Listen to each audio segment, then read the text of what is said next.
ပုံမြင်လေးတစ်ခုရင်သားထောင်ကြည့်ဗျာတရက်မှာလူတစ်ယောက်ကစူပါဟီးရိုးဇက်ကောင်အာယုံမန်ကိုအားကြပြီးတော့သူတီထွင်ခဲ့တဲ့ act creator power လိုမျိုး free energy ရတဲ့ set တစ်ခုကိုတီထွင်ဖို့စိတ်ကူးရတယ်ဗျသူကအဲ့ free energy ရရင်တက်စီမီထွန်မယ်ကဘာကြီးကိုကယ်တင်မယ်ပေါ့ဗျာသူကအခန်းတစ်ခုထဲမှာဘက်ထရီယိုတိုးကိုရှင်နေရာချလိုက်ပြီးတော့ inverter တစ်လုံးကိုနေရာမှာဆင်လိုက်တယ်ပြီးတော့ battery နဲ့ inverter နဲ့ join လိုက်တယ်ဗျာအဲ့ဒီမှာကျွန်တော်တို့အသုံးများတဲ့AC 220 volt ထွက်လာတော့ပေါ့ပြီးတော့အဲ့ဒီကထွက်လာတဲ့လျှက်စစ်နဲ့သူမီလီတစ်လုံးစမ်းထုံးကြည့်တယ်စင်ပြေပါတယ်ဒါပေမဲ့သူ့ရဲ့အတွေ့အထဲမှာ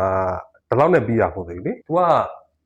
ဘက်ထရီကိုအားသွင်းမှုကိစ္စကိုလည်းဆက်ပြီးစဉ်းစားတယ်ဗျအဲ့တော့သူကဘက်ထရီချာချာတစ်လုံးယူလိုက်တယ်ဗျပြီးတော့ inverter ကထွက်တဲ့လျှက်စစ်နဲ့ဘက်ထရီကိုအားပြန်သွင်းတယ်သူ့အတွေ့အထဲမှာတော့ဘက်ထရီက inverter ကို power ပေးတယ် inverter ကနေပြီးတော့ဘက်ထရီကိုအားပြန်သွင်းတယ်ဘက်ထရီဘယ်တော့မှအားမကုန်တော့ဘူးပေါ့ဗျာသူ့အတွေ့ကိုပြောတာနော်သူ့ကိုသူ free energy ထွင်လာလိုက်ပြီလို့တွေးပြီးတော့ပျော်နေရဗျ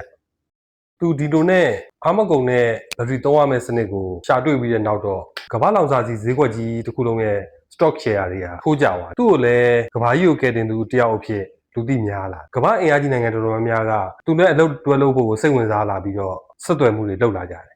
ဒါပေမဲ့ तू ကဒီရှာဖွေတွေ့ရှိမှုတစ်ခုနဲ့တင်မတင်းတိမ်ဘူးဗျ free energy လို့ခေါ်တဲ့အခမဲ့စွမ်းရရနိုင်တဲ့စက်တော်တော်များများကို तू ထွင်ဖို့ကြိုးစားခဲ့တယ်ဗျ तू လေးစားအားကြရတဲ့ nuclear စစ်တွေရဲ့ဖခင် Golas Star လိုလူမျိုး तू ကဖြစ်ချင်တာ तू ကတော့ free energy တွေရဲ့ဖခင်ဖြစ်ချင်တာပေါ့နေအောင်ကြီးရမှအလုပ်လုပ်နိုင်တဲ့ဆိုလာတွေရဲ့အားနည်းချက်ကို तू သိသွားပြီးတဲ့နောက်မှာတော့နေအောင်ကြီးစွမ်းရည်ရတဲ့လက်စစ်ထုတ်တဲ့စနစ်ကိုလည်းပြောင်းပြဖို့ကြိုးစားတယ်ညဘက်မှာပါ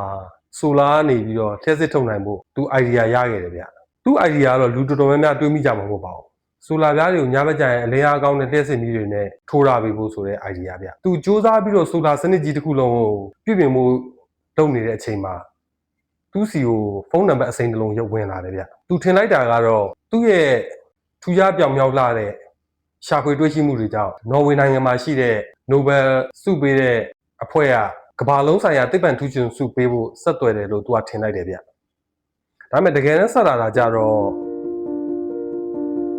ဒီလိုနဲ့ပဲ तू ကစေးရုံမှာစိတ်ကူတောင်းမှုခံယူခဲ့တယ်ပေါ့ဗျာစိတ်ကူနေတဲ့အချိန်အတွင်းမှာလည်းလောင်စာစီမလိုပဲနဲ့လက်စစ်အမြဲရနိုင်မဲ့ fly wheel လို့ခေါ်တဲ့ဝိတ်တုံနဲ့လက်စစ်ထုတ်တဲ့ဆက်တွေတန်လိုင်းနဲ့လက်စစ်ထုတ်တဲ့ဆက်တွေ spring တွေရှိုံနဲ့လက်စစ်ထုတ်လို့ရတဲ့ဆက်တွေကိုကဘာကြီးနဲ့လူသားတွေအတွက် तू တီထွင်ပေးခဲ့ဖို့စိတ်ကူးရှိခဲ့ပုံရတယ်ဗျဒီ free energy ကိုရှာဖွေဖို့အတွက်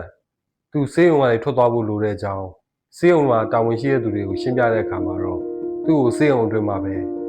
ပြီးချုံအောင်ထားလိုက်ပါတော့တကယ်တော့သူကလက်စစ်မရနိုင်တဲ့ဒေတာကလူတွေကိုလက်စစ်ရသိခြင်းနဲ့စန္ဒတစ်ခုတည်းသာရှိခဲ့တာပုံမြင်လေးကတော့ဒီမှာ